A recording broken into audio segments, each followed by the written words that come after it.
Hello friends, today we will discuss properties of engineering material part 2. In part 1, we have seen different properties of engineering material and these are physical properties, chemical properties, thermal properties and electrical properties of the material. Today we will discuss or we will learn something on the mechanical properties, optical properties and magnetic properties of the material. Now mechanical properties of the engineering material. To finalize the material for an engineering product or application, it is important to understand the mechanical properties of the metal. जब भी आप कुछ भी workpiece या कुछ भी चीज़ बनाने के लिए मटेरियल का सिलेक्ट करते हैं तो सबसे पहले आपको उसका मैकेनिकल प्रॉपर्टी क्या है वो समझना पड़ेगा और वो उनके बेसिस पे आप मटेरियल का सिलेक्शन करेंगे. The mechanical properties of material are those which affect the mechanical strength and ability of a material to be molded in suitable shape. ये मैकेनिकल प्रॉपर्टी आप क्यों सबसे इम्पोर्टेंट कंसिडर करना है? बिकॉज आप अगर कोई मटेरियल सिलेक्ट करते हैं तो उसके ऊपर आपको कुछ काम करने का होता है. तो वो काम करने का मतलब अगर आपको मान लो कि भी उसको 100 mm में से आपको 90 mm का शेप बनाना है तो वो शेप बनाने के लिए आइदर आप कुछ फॉर्जिंग ऑपरेशन करेंगे या मशीनिंग ऑपरेशन करेंगे. अगर जो भी ऑपरेशन आप करेंगे, जो भी प्रोसेस करेंगे तो वो प्रोसेस करने के लिए आपको उसका स्ट्रेंथ कितना है, वेदर वो स्ट्रेंथ मटेरियल जो भी मटेरियल का स्ट्रेंथ है वो विस्टैंड कर सके या उससे ऊपर ज़्यादा फोर्स दे सके, वो मशीन्स आपके पास है या नहीं है, वो टूल्स अवेलेबल है या नहीं है.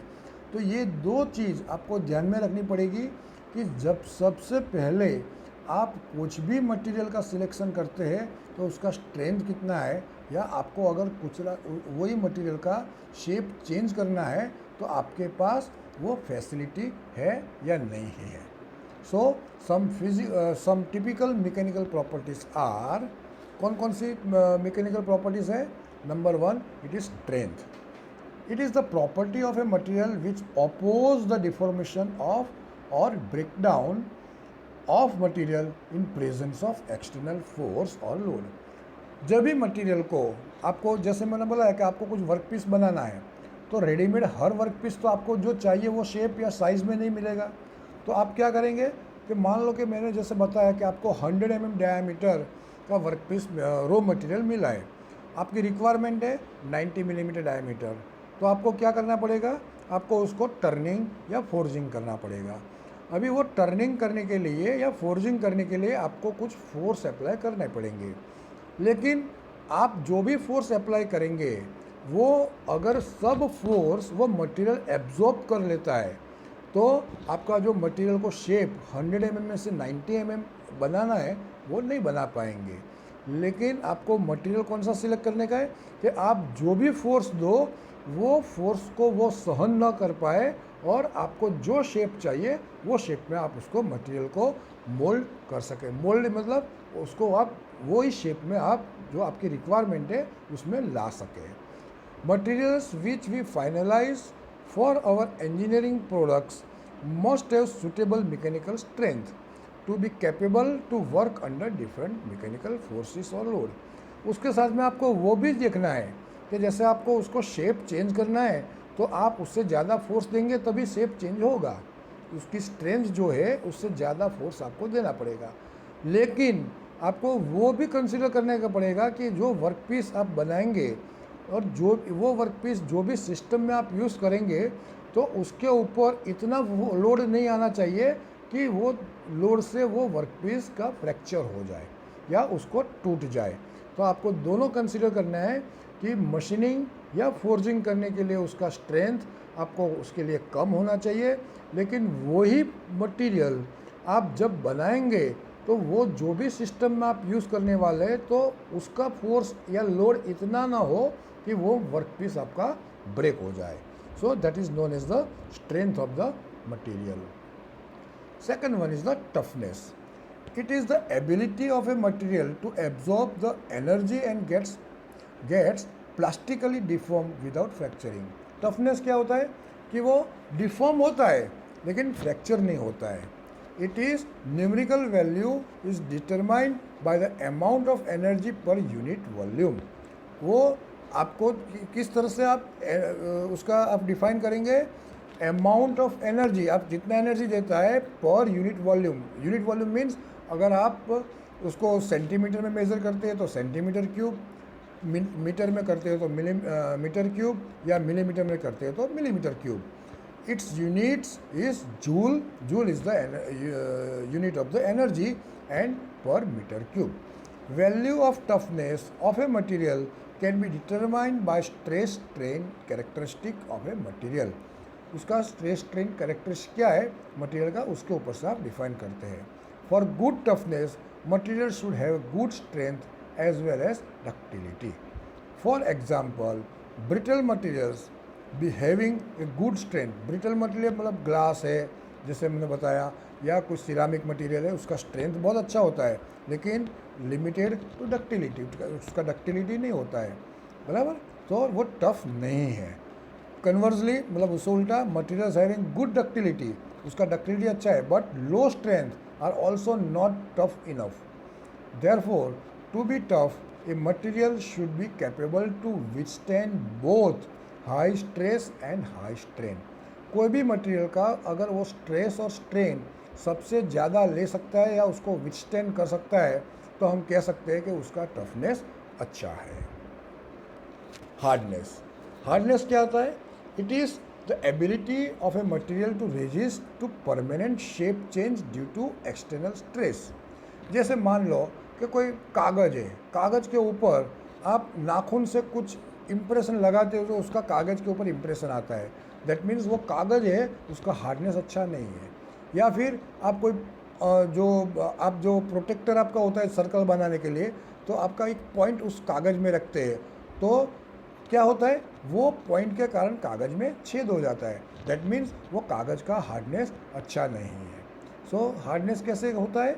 It is ability of a material to resist to permanent shape change due to external stress.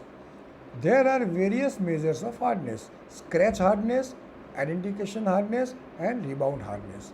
Scratch hardness क्या होता है कि जैसे मैंने बताया कि कागज़ के ऊपर आप नेल से आप स्क्रैचेस लगा सकते हैं. Scratch hardness is a ability of material to oppose the सब scratches to other surface layer due to external force. जैसे एक्सटर्नल फोर्स आपने क्या दिया, तो आपका नाखून का आपने प्रेशर दिया, वो एक्सटर्नल फोर्स है, और जो सब्सटेंस आपका क्या है, कागज़ है, तो उसके ऊपर इम्प्रेशन आता है तो हम कह सकते हैं कि कागज़ का स्क्रैच हार्डनेस अच्छा नहीं है. एडेंटेशन हार्डनेस वो क्या होता है? जैसे कोई लकड़े का पीस है, आप उसके ऊपर कोई पंच लेके हैमरिंग करेंगे तो पंच का इम्प्रेशन वो लकड़े के ऊपर आता है, वो आइडेंटिफिकेशन उसके ऊपर हो गया, तो लकड़े का आइडेंटिफिकेशन हार्डनेस कम हुआ. It is the ability of material to oppose the dent. उसको जो आपने जो पंच से उसके ऊपर जो फोर्स दिया तो जो इम्प्रेशन आता है उसको क्या बोलते हैं? डेंट बोलते हैं. It is the ability of material to oppose the dent due to punch of external hard and sharp object. Next one is the hardenability of material. It is the ability of material to attain the hardness by heat treatment. जैसे आप heat treatment का भी एक उसमें chapter आता है, आप उसमें क्या क्या टाइप का हीट ट्रीटमेंट होता है वो हम डिटेल में पढ़ेंगे. लेकिन हीट ट्रीटमेंट क्यों करते हैं कि अगर कोई एक वर्क पीस है या कोई रॉ मटेरियल है, आपको उसमें से वर्क पीस बनाना है, तो आप वर्क पीस बनाने के लिए उसके ऊपर आप प्रोसेस करते हैं, मैन्युफैक्चरिंग प्रोसेस करते हैं, मैकेनिकल प्रोसेस करते हैं, मशीनिंग प्रोसेस करते हैं, फोर्जिंग करते हैं, या कुछ भी करते हैं, या कास्टिंग करते हैं. तो जब आप प्रोसेस करते हैं तो उसकी हार्डनेस में चेंज हो जाता है, या जनरली वो हार्डनेस कम हो जाती है. तो उसको अगेन हार्ड बनाने के लिए हीट ट्रीटमेंट का प्रोसेस करते हैं, बराबर. तो अगर वो हीट ट्रीटमेंट का प्रोसेस करने से उसका हार्डनेस इम्प्रूव होता है, then we can say the material is having a better hardenability. So it is ability of a material to attain the hardness by heat treatment processing. It is determined by the depth of which the material becomes hard. मतलब वो कैसे determine करेंगे कि अगर मान लो 40 mm का या 25 mm का कोई आपका थिकनेस वाला कोई मटेरियल है, अगर आप हार्डनेस का उसका इम्प्रूव करेंगे बाय हीट ट्रीटमेंट, तो ऊपर से अंदर तक कितना डेप्थ में उसका हार्डनेस इम्प्रूव हुआ है, वो उसका हार्डनेबिलिटी है। The SI unit of hardenability is metre. जैसे लेंथ, विड्थ, हाइट, ये सब का जो यूनिट है मीटर, सेम हार्डनेबिलिटी यूनिट भी मीटर है। Next one is the brittleness. Brittleness क्या होता है? Brittleness of a material indicates that how easily it gets fractured, कितना इजीली वो फ्रैक्चर हो जाता है। जैसे मैंने बताया ग्लास या सिरामिक मटेरियल, उसका ब्रिटलनेस बहुत पुअर होता है, क्योंकि अगर हाथ में से भी वो गिर जाता है तो वो टूट जाता है ना। when is subjected to force. When a brittle material is subjected to a stress, it is absorb very less energy. वो स्ट्रेस उसके ऊपर देते हैं तो वो एनर्जी इतना ऑब्जर्व नहीं कर सकता है और वो फ्रैक्चर हो जाता है या फिर टूट जाता है। Brittleness is converse to ductility of material.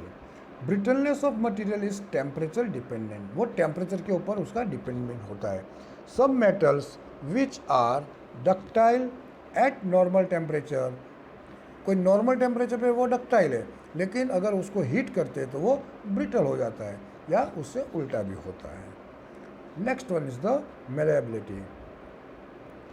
Malleability is a property of solid material which indicates that how easily a material gets deform under compressive strength, compressive force या कॉम्प्रेसिव स्ट्रेस। मेलेबिलिटी का मतलब वो नहीं होता है कि हम उसको कैसे मेल्ट कर सकते हैं। मेलेबिलिटी का मतलब है कि अगर उसको हम कॉम्प्रेसिव फोर्स या कॉम्प्रेसिव स्ट्रेस देते हैं तो वो किस तरह से बिहेव करता है, अगर उसके ऊपर उसका वो फोर्स का इफेक्ट होता है या नहीं होता है। तो अगर होता है तो that means A material is having a better malleability, नहीं होता है तो उसका मेलेबिलिटी वो उससे कम है। Malleability is often categorized by a ability of material to be formed in the form of a thin sheet by hammering or rolling। जैसे मैंने बताया कि उस कॉम्प्रेसिव लोड या स्ट्रेस किसको बोलते हैं, हम हैमरिंग करते हैं तो वो कॉम्प्रेशन होता है, रोलिंग करते हैं उसमें भी कॉम्प्रेशन होता है। जैसे मान लो कि भी कोई स्टील या बनाने का कोई इंडस्ट्री है, जैसे मैंने एग्जांपल दिया था टाटा स्टील, जिंदाल स्टील, तो उसमें क्या होता है कि आप मेल्ट करके कोई शीट बनाते हैं कास्ट करके, लेकिन वो शीट का थिकनेस क्या होता है 50 mm 100 mm होता है, लेकिन आपका शीट का थिकनेस क्यों कौन सा चाहिए आपको 1 mm 2 mm चाहिए, तो आप क्या करेंगे उसको रोलिंग करेंगे। लेकिन अगर वो दो रोलर के बीच में से पसार करते हैं तो अगर वो शीट का थिकनेस 50 mm से 40 mm या 30 mm या 20 mm होता है, देन इट इज़ ओके कि आपने जो भी फंक्शन किया वो उसमें आपको आउटपुट मिला। अगर वो नहीं होता है तो उसको कहते हैं कि मेलेबिलिटी अच्छी नहीं है या पुअर है। This mechanical property is an aspect of A plasticity of material. Malleability of material is temperature dependent. अगर कोई मटेरियल में नहीं होता है, रोलिंग से अगर उसका थिकनेस कम नहीं होता है, तो हमको इसको इम्प्रूव करने के लिए क्या करना पड़ेगा, उसको हीट करना पड़ेगा। ओके अगर वो उसको हम हीट करेंगे तो इजीली हम उसमें डी शेप या उसको अलग शेप में हम रोलिंग कर सकते हैं। Next one is the ductility. Ductility is a property of a solid material which indicates that how easily a material gets deform under tensile. जैसे वो आगे वाला कौन सा था, आगे वाला था हमारा मेलेबिलिटी, वो कॉम्प्रेसिव फोर्स में लगता था और ये टेंसाइल फोर्स में लगता है। मतलब ductility is a property of a solid material which indicates that how easily a material gets deform under tensile load या tensile stress. Ductility is often categorise by the ability of material to get scratch in to a wire by pulling और drawing. वहाँ पे rolling करते थे किसमें, अपना malleability में, और यहाँ पे क्या करते हैं हम उसको पुलिंग या ड्राइंग करते हैं। तो करना क्या है कि हमको डायमीटर रिड्यूस ही करना है, लेकिन यहाँ पे टेंसाइल फोर्स लेके करना क्या है और मेलेबिलिटी में कॉम्प्रेसिव फोर्स लेके करने का है।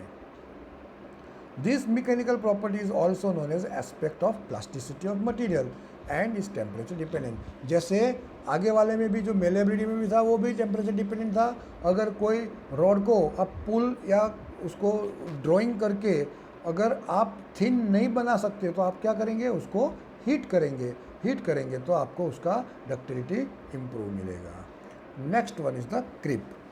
Creep is the property of a material which indicates the tendency of material to move slowly and deform permanently under the influence of external mechanical stress। ये परमानेंट अगर उसमें चेंजेस आता है लेकिन स्लोली, जो मटेरियल आप डिफॉर्म मतलब उसका शेप चेंज करते हैं लेकिन उसमें वो धीरे धीरे होता है बट परमानेंट होता है, उसको आप क्रिप बोलेंगे। It results due to long time exposure to large external mechanical stress. ये कैसे होता है, जैसे मैं आपको एक एग्जांपल देता हूँ कि अगर कोई आपके पास अगर न्यूज़पेपर है, 30 दिन का न्यूज़पेपर है, होगा क्या कि अगर आप 30 दिन का न्यूज़पेपर एक के ऊपर एक रख के उसके ऊपर कुछ वेट रखते हैं और वो वेट आप करीबन 2 महीना 4 महीना रखेंगे, अगर एक बार रखा और इमीडिएटली ले लिया तो न्यूज़पेपर का जो भी आपका थोक है या जो बंडल है वो अपनी पोजीशन में आ जाएगा। लेकिन आप कुछ उसके ऊपर लोड रखते हैं और लोड 1 महीना 2 महीना 3 महीना तक रखते हैं और उसके बाद में लेते हैं तो वो इतना ऊपर नहीं आएगा। तो ये आपने जो एक्सटर्नल फोर्स दिया हुआ है वो लंबे टाइम पे उसके ऊपर रखना पड़ेगा। So that is known as the creep. Resilience. Resilience is the ability of material to absorb the energy when it is deformed elastically by applying stress and release the energy when stress is removed। आप कोई भी material को stress देते हैं तो वो elastically behaviour करेगा लेकिन वो एनर्जी एब्जॉर्ब करेगा और जैसे ही आप लोड ले लेंगे तो वो अगेन अपनी पोजीशन में आ जाएगा लेकिन एनर्जी रिलीज करेगा। Proof resilience is defined as the maximum energy that can be absorbed without permanent deformation। उसमें अलग अलग है, तो प्रूफ रेजिलेंस किसको बोलते हैं कि जो मैक्सिमम एनर्जी लेता है, एब्जॉर्ब करता है वो पोजीशन पे उसको, लेकिन परमानेंट डिफॉर्मेशन नहीं होता है, वो अपनी इलास्टिक पोजीशन होती है जो वापस अपनी पोजीशन में आ जाता है। That is known as the permanent proof resilience. Next one is the fatigue. Fatigue is the weakening of material caused by repeated loading of the material। कोई एक मटेरियल के ऊपर आप इमीडिएट लोडिंग करते रहेंगे, उसको फोर्स देते रहेंगे तो उसमें क्या होता है, फटीग होता है। When a material is subject to cyclic loading, जैसे मान लो कि भाई कोई एक सॉफ्ट चीज़ है, आप बॉल उसके ऊपर टक हैमरिंग करते रहेंगे वापस आएंगे, कंटिन्यूस उसको हैमरिंग करते रहेंगे, उसको आप साइक्लिक लोडिंग कहते हैं। And loading greater than the certain threshold value of that but much below the strength of material. मतलब दिस, तो उससे क्या होता है, उसमें क्रैक डेवलप होता है और एक जो क्रैक डेवलप हुआ तो वो मटेरियल का फटीक हुआ, इस तरह से हम बोल सकते हैं। This crack propagates suddenly and structure gets fracture. तो आप जब हैमरिंग करते रहेंगे, जैसे जो बोलते हैं साइक्लिक लोडिंग, मतलब रेगुलर इंटरवल पे ऊपर आप उसको लोडिंग करते रहेंगे तो ऐसा नहीं है कि फर्स्ट टाइम में वो क्रैक डेवलप हो जाएगा।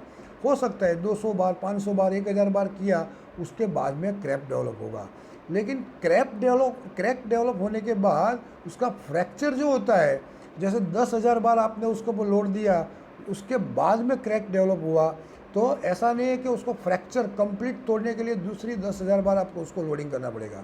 हो सकता है दूसरा 2 3 4 5 बार आप उसको ऊपर लोडिंग करेंगे तो वो फ्रैक्चर हो जाएगा। So that is known as the fatigue of the material.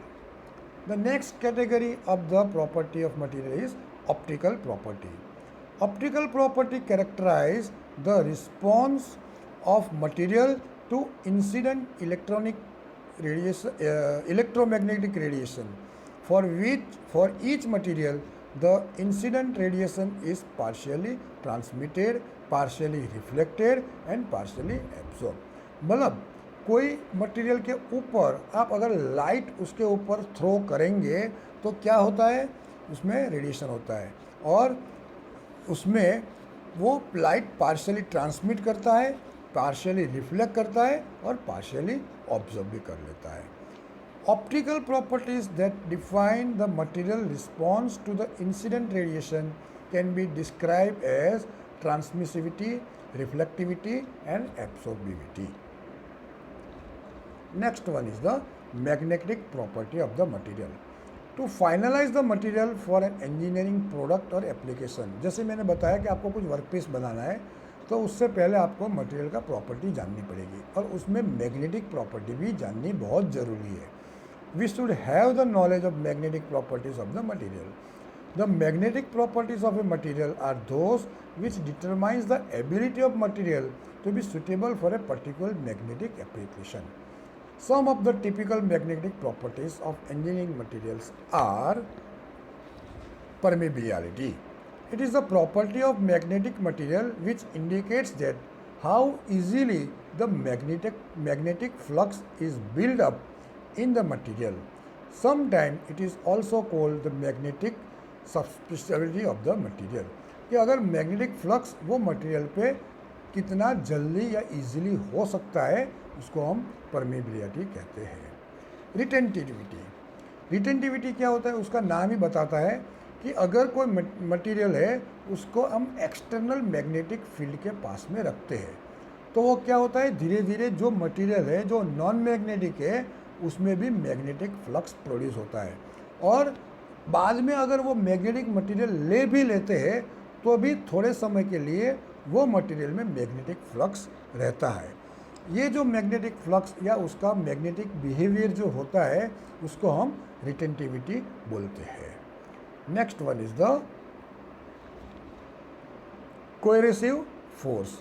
अभी ये जो रिटेंटिविटी है वो जो रहता है उसको दूर करने के लिए जो मैं अभी पढ़ता हूँ, due to retentivity of material even after removal of external magnetic field some magnetism exist in the material. This magnetism is called the residual magnetism. ये जो रिटेंटिविटी हो रह गया उसमें क्या, उसको क्या बोलते हैं, residual magnetism of the material. वो मटेरियल मैग्नेटिक नहीं है लेकिन दूसरे मैग्नेटिक मटेरियल के कांटेक्ट में आने के कारण उसमें मैग्नेटिक रेसिडुअल फील्ड अंदर हाजिर हुआ है। To remove this residual magnetism, अगर उसको रिमूव करना है तो क्या करना पड़ेगा, हमको उल्टी डायरेक्शन में मैग्नेटिक मटेरियल रखना पड़ेगा। We have to apply some external magnetic field in the opposite direction. अगर हम वो ऑपोजिट डायरेक्शन में करेंगे तो वो मटेरियल में जो मैग्नेटिक फील्ड जमा हुआ है वो दूसरे मटेरियल जो मैग्नेटिक फील्ड हमने रखा है उसमें चला जाएगा। This property is known as the coercive forces. Next is the few questions. As usual, you have to explain or you have to write down 3 answers of the questions. Explain mechanical properties of the material in detail. Explain optical properties of the material in detail. And explain magnetic properties of the material in detail. Thank you.